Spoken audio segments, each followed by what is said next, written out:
ये कीड़े मकोड़े हैं जो उस नाली में पड़े टराते रहते हैं। इनको ये पूछो तुम्हारे गुर्दे में अगर दम है, किसी भी बॉर्डर पे आके जहाँ पे किसान बैठे हैं यहाँ के बोलना। केवल उसकी धारा 3 यानी सेक्शन 3 आप पढ़ लीजिए, जो एग्रीमेंट होगा वही काफी है इस देश को पूरी तरह से तबाह करने के लिए। प्रधानमंत्री झूठ बोल रहे हैं, और मैं इसको कहता हूँ, इसलिए कहता हूँ अनपढ़ आदमी है प्रधानमंत्री। बेचारे को म्यूचुअल कंसेंट जो शब्द उन्होंने लिखे हैं ना, उसका अर्थ नहीं पता। किसान लगातार इस दिल्ली की चौखट पर आंदोलनरत है, सरकार सुनने के मूड में नहीं है। लगातार लोग इस आंदोलन से जुड़ रहे हैं। आज हमारे साथ भानु प्रताप सिंह जी जुड़ेंगे। भानु प्रताप सिंह जी, आपका एक तो स्वागत है, साथ साथ ये बताएं कि सरकार सुनने के मूड में नहीं है, क्या आगे का रास्ता होगा? कोई रास्ता नहीं, हमारा तो सीधा है, अपने आंदोलन को मजबूत बनाएंगे, व्यापक बनाएंगे, लोगों तक सरकार की जो कमियां हैं और इस कानून के माध्यम से इस देश को तबाह और बर्बाद करना जो चाहती है वो जन जन को बताएंगे, एक एक व्यक्ति को बताएंगे। और सरकार आज नहीं तो कल सरकार को झुकना पड़ेगा। किसानों की और देश की जो मांग है कि आप तीनों कानून रद्द करो, एमएसपी को कानून बनाओ, उसे मानना ही पड़ेगा। सरकार तो कह रही है कि हम मान रहे हैं, कुछ लोग भटका रहे हैं क्या मानने? हम एमएसपी हटा ही नहीं। आप बताइए कि प्रधानमंत्री ने क्या कहा, क्या माना उन्होंने? क्या माना? प्रधानमंत्री तो कह रहे हैं कि हम किसान की आय दोगुनी करना चाहते हैं। कैसे दोगुनी होगी? किसान को बर्बाद करके या उद्योगपति की चौखट पर गिरवे रख के? आप मुझे बताइए, जो एमएसपी आप दे रहे हैं, जिसकी घोषणा आप कर रहे हैं, उस एमएसपी को आप दे नहीं पा रहे हैं। आज की परिस्थिति, आप सरकार की नीयत को तो समझना पड़ेगा ना कि सरकार क्या कर रही है। आपने जो एमएसपी घोषित कर रखी है पहले, वो एमएसपी कम है स्वामीनाथन कमीशन की रिपोर्ट के हिसाब से, और उसके बाद आपने जो अपना कमीशन एक बनाया है, उसने भी जो आपको सिफारिश करी है, उसके हिसाब से जो एमएसपी है उसमें किसान की लागत को भी, लागत के साथ साथ उसकी मेहनत को भी जोड़ के C2 पर 50% ज्यादा देना है। अगर हम इसको कैलकुलेट करें तो उसके हिसाब से 3000 रुपए क्विंटल कम से कम आज की तारीख में गेहूं बिकना चाहिए। आपके हिसाब से मान रहा हूं मैं, 3000 रुपए प्रति क्विंटल। आपने उस एमएसपी को घोषित कर रखा है 1975 रुपए, 50 रुपए अभी बढ़ाए, पहले 1925 था। 1975 की बजाय किसान को भाव मिल रहा है 1400 रुपए, 1300 रुपए, 1450, 1500 रुपए। आप गेहूं पर एमएसपी नहीं दिलवा रहे। इसके अलावा जो धान है उसकी एमएसपी आपने घोषित कर रखी है 1868 रुपए। किसान को वो धान बेचना पड़ रहा है 700 रुपए, 800 रुपए, 900 रुपए में और 1000 रुपए तक। आप क्या कर रहे हैं? इसके अलावा जो मक्का 1850 जिसकी एमएसपी आपने घोषित कर रखी है, आप उसका रेट नहीं दिलवा पा रहे। किसान को वो मक्का 700 से 900 रुपए के बीच में बेचनी पड़ रही है।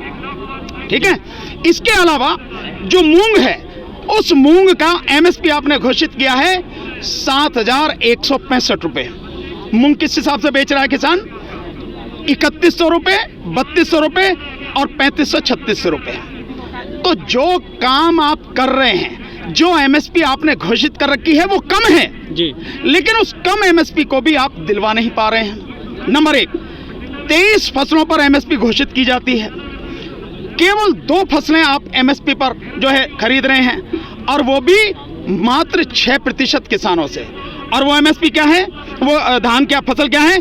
धान और गेहूं। इसके अलावा कोई फसल आप नहीं खरीद रहे हैं जी। वो किसान मरे जिए, आपने जो है उसको छोड़ रखा है, आपको उससे लेने देना नहीं है।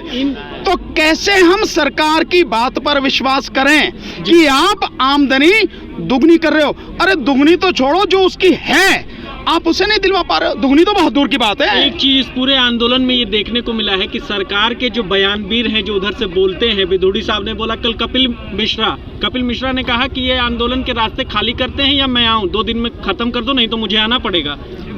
ये कीड़े मकोड़े हैं जो उस नाली में पड़े टराते रहते हैं। इनको ये पूछो तुम्हारे गुर्दे में अगर दम है, किसी भी बॉर्डर पे आके जहां पे किसान बैठे हैं यहाँ के बोलना, तब पता लगेगी जी। वहां तो दिल्ली दंगे जब कराए तो तब डीसीपी साथ में खड़ा था, पुलिस फोर्स खड़ी थी, वहां कह रहा था, यहाँ के बोलना।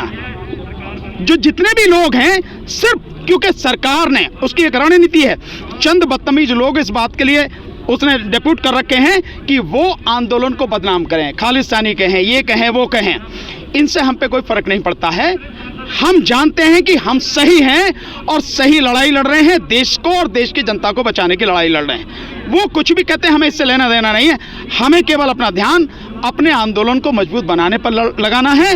और इस मजबूती के लिए एक जो हमने बहिष्कार का नारा दिया है अंबानी, अडानी और लाला रामदेव के उत्पादों का, उसको हमें पूरी तरह से मजबूत बनाना है। हम अपना काम कर रहे हैं। लगातार किसान विरोध कर रहे हैं, सरकार नहीं सुन रही है। गृह मंत्री अमित शाह जाते हैं, कहते हैं दिल्ली में ही दूसरी तरफ कोने पे जाते हैं और कहते हैं कि किसानों को बरगलाया जा रहा है, ये सरकार की तरफ आना नहीं चाहते, हम पैसे तो दे ही रहे हैं। कल भी 18,000 करोड़ या कुछ पैसे रिलीज किए गए हैं।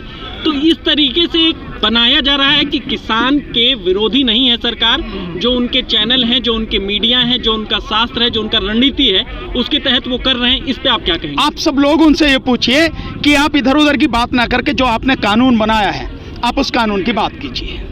और वो जो कानून है, उस कानून का केवल एक ही सेक्शन, यानी जो एग्रीमेंट वाला कानून है 11 पेज का और जिसमें 25 सेक्शन है, केवल उसकी धारा 3 यानी सेक्शन 3 आप पढ़ लीजिए।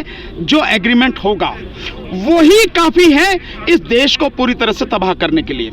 उस एग्रीमेंट में कहा गया है कि किसान के और व्यापारी के बीच में समझौता होगा। उसमें जो फसल वो बोएगा, कौन सी फसल बोएगा, उसकी क्वालिटी क्या होगी, उसका ग्रेड क्या होगा, उसकी जो है उसका स्टैंडर्ड क्या होगा। साथ में ये है उसमें सेक्शन 3 सब सेक्शन बी, उसमें ये है साथ में कि जो वो व्यापारी है, वही व्यापारी उस किसान को बीज भी उपलब्ध कराएगा, खाद भी उपलब्ध कराएगा, पेस्टिसाइड भी उपलब्ध कराएगा, कृषि के यंत्र भी उपलब्ध कराएगा, टेक्नोलॉजी भी उपलब्ध कराएगा, सब कुछ कराएगा। इसका मतलब ये हो गया कि जो भी कुछ है वो सारा का सारा वो कराएगा। अब आप मुझे बताइए, और उसमें आपके रेट भी तय होंगे। जब रेट तय हो गए किसान के और व्यापारी के, इतने में आपकी फसल खरीदी जाएगी और ये स्टैंडर्ड होगा। और वो स्टैंडर्ड जिस समय वो लेगा व्यापारी, उस समय चेक किया जाएगा बाकायदा लैब से। अगर वो नहीं है तो व्यापारी नहीं लेगा, किसान मर गया।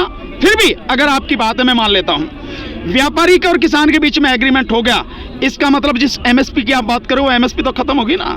जब रेट मेरे और व्यापारी के तय हो गए, किसान के और व्यापारी के तय हो गए, तो रेट खत्म। इसका मतलब यह हुआ कि आप परोक्ष रूप से एमएसपी को खत्म कर रहे हैं। इसीलिए सरकार न कानून बनाना चाहती, ना गारंटी दे रही है। दूसरा, इसके साथ साथ जब ये खाद, बीज और पेस्टिसाइड और टेक्निक से जुड़े हुए जो व्यापारी हैं, ये काम जब वही कर देगा व्यापारी जिसका एग्रीमेंट कर रहा है, ये व्यापारी जो लाखों की संख्या में वो खत्म हो गए, नहीं हो गए। इसके अलावा जो मजदूर है, जो जिनके लिए आप सरकार जो है खरीदती है अनाज, 2013 में एक फूड सिक्योरिटी एक्ट बनाया था। उस एक्ट में यह था कि जो गरीब लोग हैं, जिनकी संख्या इस देश में 82 करोड़ से ज्यादा है, उनको 3 रुपए किलो चावल, 2 रुपए किलो गेहूं और 1 रुपए किलो मोटा अनाज वो दिया जाएगा। अब आप मुझे बताइए कि जब पूरे देश में व्यापारियों का किसान से एग्रीमेंट हो गया और सारा अनाज व्यापारी खरीद लेगा, तो वो जो आप राशन की 5 लाख दुकानों पर अनाज आपको देने की जिम्मेदारी है, वो कहां से लाओगे आप? इसका मतलब ये हुआ कि गरीब को मारने का पूरा इंतजाम कर लिया और गरीब के लिए जो कल्याणकारी काम था, राशन का अनाज उसको मिलना था, जिसके लिए कानून आपने पहले ही बना रखा है, वो आपने पूरी तरह से खत्म कर दिया। तो गरीब मरा। इसके अलावा जो आप मंडियों की बात कर रहे हो, आपने एक मंडी चल रही है, दूसरी मंडी स्थापित कर दी, उस मंडी में जितने भी आड़ती हैं, आड़ती तबाह हो गए पूरे। अब किसान के लिए जो कल जो है 3 घंटे की नौटंकी प्रधानमंत्री ने की है, प्रधानमंत्री ने कहा कि किसान को उस एग्रीमेंट से बाहर आने की अनुमति है, व्यापारी को नहीं। सेक्शन 11 में उसमें यह लिखा है कि किसान और व्यापारी आपसी सहमति से ही उस एग्रीमेंट को खत्म कर सकते हैं या उसमें बदलाव कर सकते हैं, आपसी सहमति से। लेकिन मोदी जी कह रहे हैं कि किसान उसमें से जब चाहे आ सकता, व्यापारी नहीं आ सकता। व्यापारी इतना मूर्ख नहीं है। दूसरा, जो आपसी सहमति है, वो आपसी सहमति के लिए भी एक जायज कारण होगा। अगर जायज कारण नहीं है तो कोई नहीं आ सकता। और आपसी सहमति 2 या 2 से अधिक लोगों के बीच में होती है, अकेले आदमी क्या उसमें जो आपसी सहमति कैसे होती है? इसका मतलब प्रधानमंत्री झूठ बोल रहे हैं। और मैं इसको कहता हूं, इसलिए कहता हूं, अनपढ़ आदमी है प्रधानमंत्री, बेचारे को म्यूचुअल कंसेंट जो शब्द उन्होंने लिखे हैं ना, उसका अर्थ नहीं पता। तो वो म्यूचुअल कंसेंट यानी आपसी सहमति से बाहर आ सकेगा, उसके अलावा नहीं। एक और यही और बता दूं, एक और झूठ बोला उन्होंने ये बोला कि अगर किसान की फसल बर्बाद भी हो जाए तो भी व्यापारी को उसका दाम उसको देना पड़ेगा। अब मैं वो बात कर रहा हूं जो सेक्शन 5 है जिसमें दाम की बात है, उसमें कहीं नहीं लिखा कि व्यापारी को तब भी उसका पैसा देना पड़ेगा अगर किसान की फसल बर्बाद हो जाएगी। ये झूठ सरकार बोल रही है और इन झूठों को हम सब समझ रहे हैं। आंदोलन जब तक अपना लक्ष्य प्राप्त नहीं कर लेगा तब तक बंद नहीं होगा। लगातार सरकार कह रही कि ये जो किसान आए हैं ये खाली पंजाब के किसान हैं। बिहार के कृषि मंत्री कहते हैं कि हमारे यहाँ तो ऐसी कोई दिक्कत नहीं है, इतना बढ़िया नियम है कि सारे किसान खुश हैं। इसका एक मैं आपको जवाब देता हूँ। आप मेरा इंटरव्यू बंद करो जी। आप यहाँ से जाओ, एक एक किसान को पूछो, उससे पूछो किस प्रदेश से आया है, किस जिले से आया है, कितनी जमीन है तेरे पास, और तू किसान भी है या कोई और है जी। और यही रिपोर्ट माननीय प्रधानमंत्री जी को भेज दो। लगातार बात कर रहे हैं, वो तो ये पर्ची भी देने को तैयार है कि अब सरकार ये भी देख ले कि हमें कितना पैसा आया है, हम फर्जी किसान है क्या है नहीं है सरकार के पास। मैं ये कहता हूँ कि सरकार ये झूठ फैला रही है। यहाँ सब लोग किसान हैं, मजदूर हैं, इस कानून से जो भी प्रभावित हैं वो लोग यहाँ हैं, सारे के सारे।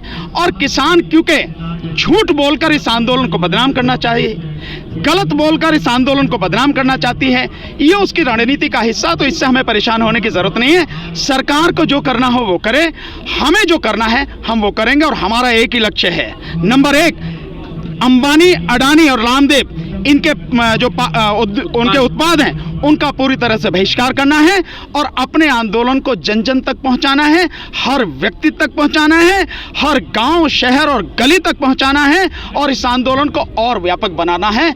हमारा है मकसद, ये हम ये कर रहे हैं। आप देख रहे थे, ये भानु प्रताप सिंह थे जो लगातार कह रहे थे कि सरकार डरी हुई है और सरकार ये चाहती है कि इसका भ्रम पैदा किया जाए किसानों और आंदोलनकारियों के बीच। जो आंदोलनकारी हैं उनको लगातार ये बताया जा रहा है कि ये देशद्रोही हैं, ये खालिस्तानी है, ऐसे करके आंदोलन को कमजोर करने की कोशिश की जा रही है।